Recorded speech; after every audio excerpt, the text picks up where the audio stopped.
And we welcome you back to the Thundercast. We have a very special guest. We have the newly appointed head coach of Plainfield Boys Plainfield Boys basketball, the Plainfield Quakers' new head coach, Gavin Groninger. Groninger, how are you doing today? I'm doing great. I appreciate you having me on, Thunder. It's exciting. Yeah, yeah. Now before we get into the questions, so now before we do get into the questions, before uh, uh, so when so I think I already texted and stuff. But when Weaver retired, me and everybody else were like, "Well, we all know who's going to take that job. We all know who's yeah, we all know who's going to get accepted into that job because I'm like uh, the job at Mooresville like to get coaching experience. Wait until Weaver retires and then get that job back at Plainfield, which Well, that certainly was the plan going in. Happened a yeah, little faster than I expected it to, but that really speaks to the program that Andy built at Plainfield, and I was able to help him build that there for 11 years. But it speaks for what a great job he's done, and me coming into the Plainfield program, it's a well-oiled machine, and I just got to make sure that we keep that machine going in the right direction. yeah, I agree with that. Oh yeah, I agree. Now I do have to say though, now I do have to say too that uh, so uh, uh, uh, uh, uh, you just mentioned you just mentioned that it was like a little quick, which I agree, which what I was hearing when I was in school before I graduated, till before he actually retired from coaching. Mhm. Like I was thinking that next year was going to be his last year, uh, uh, coaching and teaching. Uh, because I was thinking, well, he's going to probably retire, after Mike and Maddie graduates.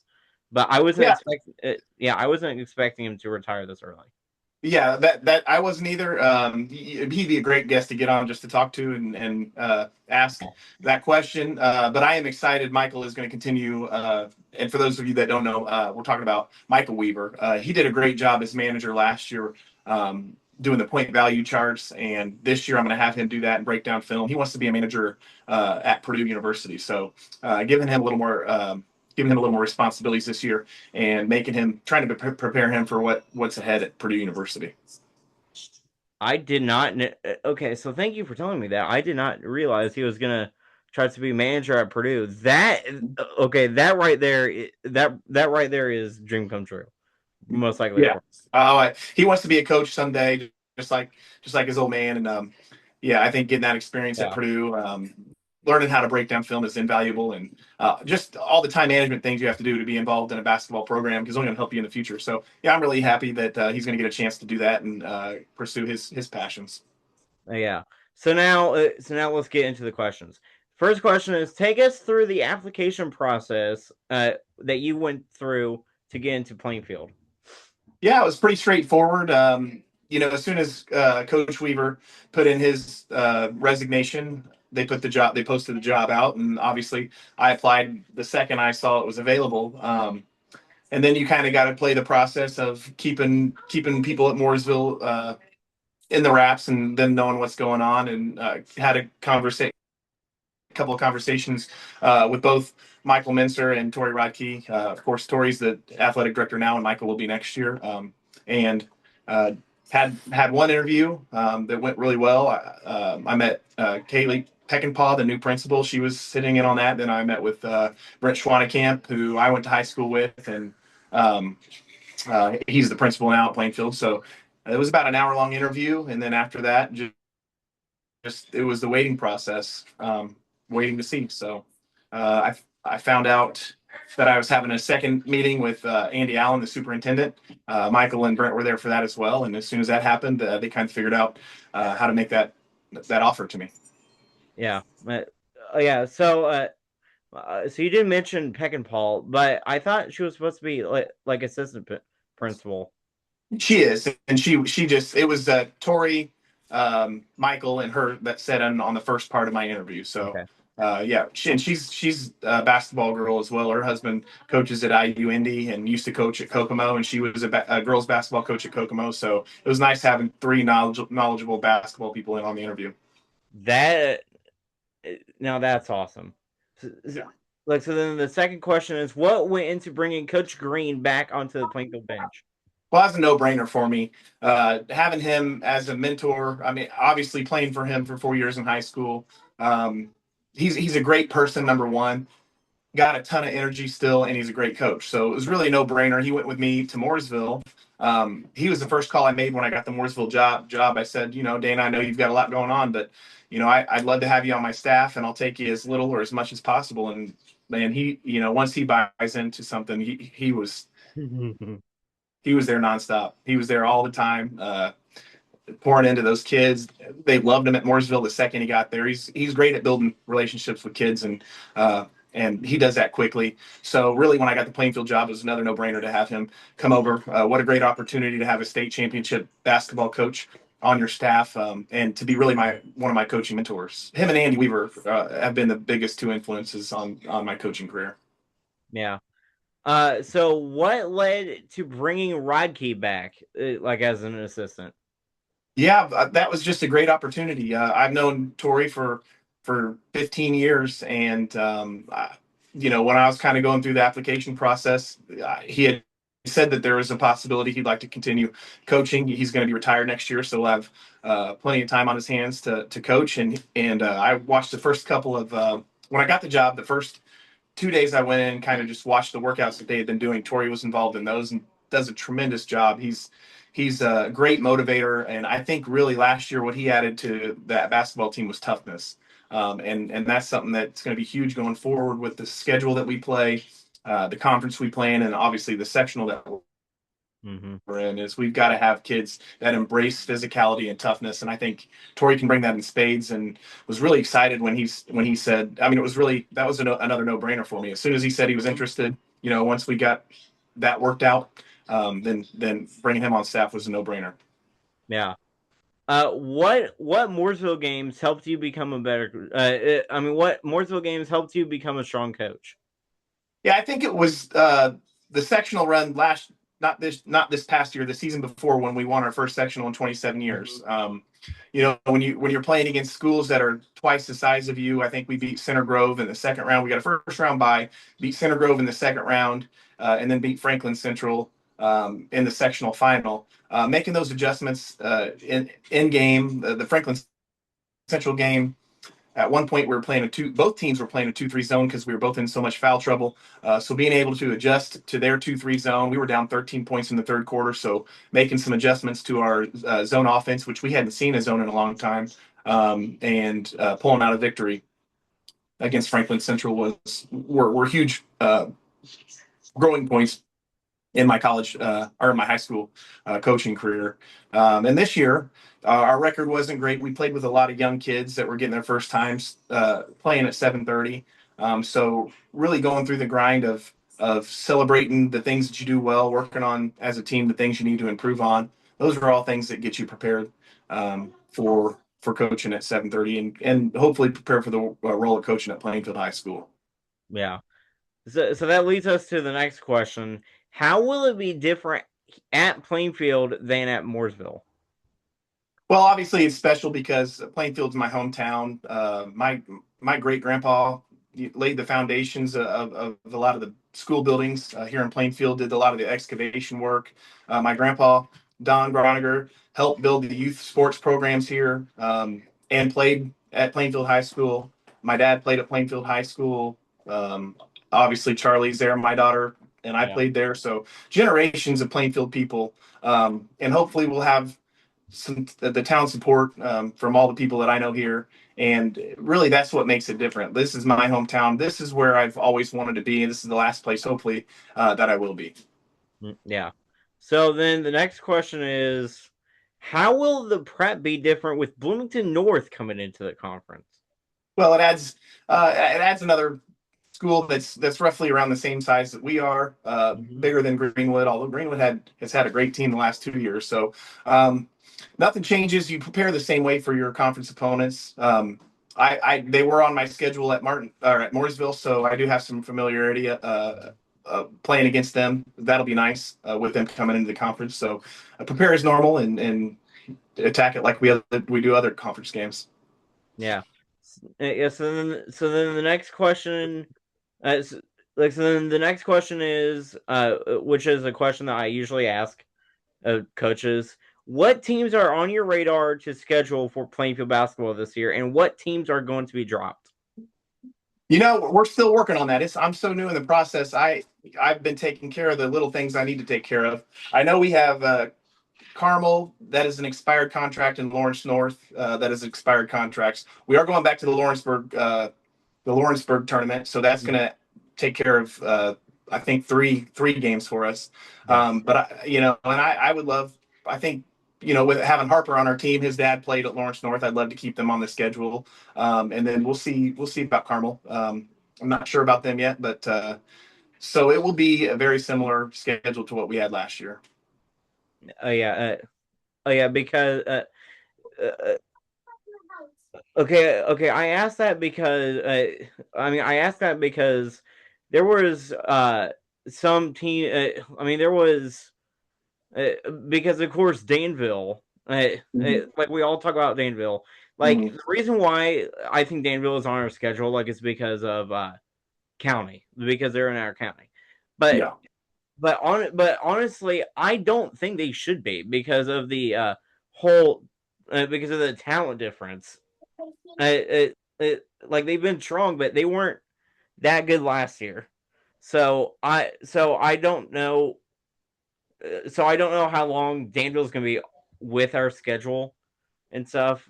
Yeah, well, you always look at it every year, and I think with a school that's a 3A school like Danville, they certainly have some good teams in the past. They were in a little bit of a situation last year where they had an interim coach, and now they have a new coach from Fisher. So um, you just kind of have to look at everything. I think county is a big part of them being in our on our schedule, but things change from year to year. yeah, yeah. So then the next question is: as a player, now a coach, what gyms have been your favorite to play and coach at? Well, I like the historical gyms, all the older gyms that you play in. Frankfurt, I love. Yeah, conference wise, or actually, Cascade, we played in like when the county tournaments at Cascade. I love the smaller gyms as well that you can pack a lot of people in and get that place filled up. But any place you play in with a great environment. Last year, the sectional environment at Plainfield was unbelievable. I'm biased. I like Mooresville's gym. I think they've done a great job with their facilities there. It's a beautiful place to play. So there's quite a few gyms, but I tend to lean towards this historic gyms. We played at Seymour last year at Mooresville. That was a really cool gym to play in. So the big gyms in Indiana, obviously, it'd be cool to play in those gyms. Yeah. Now, don't now I don't care that you were biased about that Curry Center Mm, because like because when I did my gym ranking, like I put the Curry Center at number one because yeah. that was my favorite small gym. Hmm. But Mooresville is a small school, and they have the small, but their gym like is like a big school gym. Like Yeah, they it have is. a really nice gym that can hold the mid-state conference. Yeah, That's what yeah, I like. and I really like the hanging scoreboard they have in the middle, and then they've added some screens on the side. So they do a great job at Mooresville with their facilities. Yeah. Oh yeah. Now, now I've been saying this for years, for years and years to other friends too. That Mhm. Plainfield needs to get that Plainfield doesn't need a jumbotron because of course we can't fit it because our gym is small. But what we need is at least new scoreboards because the last few years we've had issues during games and during practices of the scoreboards going long and turning off. That's Like, interesting. I didn't know yeah, that. yeah, We'll have to take that up with Mr. Minster next year when he's the athletic director. yeah, yeah. And then the next one is what from what from Weaver's coaching style has Mhm. has rubbed off on you? I think one thing that definitely has is his use of timeouts. He was always big on saving timeouts for the end of the game, and that's something I try to do as well. Because once you get in those end of game situations, that's when they become crucial, when you really need them. And sometimes it's good when you have a veteran team to let them play through some mistakes. Now that could change a little bit. It changed a little bit with me last year at Mooresville with a younger team, and this year at Plainfield we'll have some kids that are playing varsity basketball for the first time. So you got to be willing to use more before then. So that's one thing from Coach Weaver that's been carried over. And then the second thing is getting your kids to buy in to the culture. Culture is huge. We worked really hard for years to get it in a good place at Plainfield. Mooresville's headed in the right direction with their culture, but certainly walking into Plainfield that already has a good culture and making sure the new kids that are playing this year continue with that trend of good culture first. Yeah. So okay, so this next question is not on the uh question thing, but it just popped up on my mind. Like, is there any talk about any transfers moving in to Plainfield? Like, or anybody transferring out? I don't know. I mean, it's a new world we're living in. So you always got to think about kids coming in and moving out of your program. But certainly, my goal is to win with kids in our community. And I'll use an example. There was a kid my senior year, a Den Cheek, that moved into Plainfield and put us over the top. So you never want to turn down a transfer that does things the right way and does it for the right reasons. But certainly focused on I'm back here for our community, for Plainfield kids. So Yeah. that's where the focus is going to be. And if anything happens, you just kind of roll with the punches. Yeah, because I know that there's big talk about Harper, like, and if he's gonna be staying, on if he's staying, like, or transferring, like, because I've heard both ways, like, from different people that he's transferring and he's staying. So I have no clue what's going on there. Well, he's got to do what's best for him. Yeah. I have a great relationship with Harper. I certainly hope he does stay. He's had such a tremendous career at Plainfield, and he's made himself a Mr. Basketball candidate and junior All Star on the core team. So I've got no indication that he's going anywhere other than Plainfield. And we're going to use him. He's going to be high usage next year Hmm. and be a great player for us. Yes. So, okay, another question that's on here. What is your take on the shot clock? I don't know. It's interesting. Most of the other high schools have it. I'm going to play a style where it won't.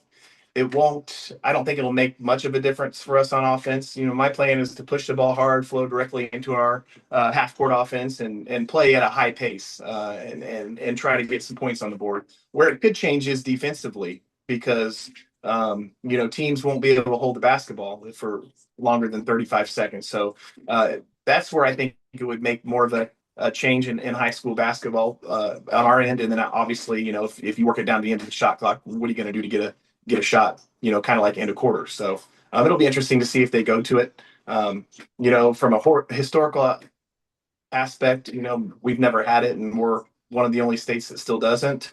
But from a basketball aspect, I can understand why some people would want that shot clock. Yeah.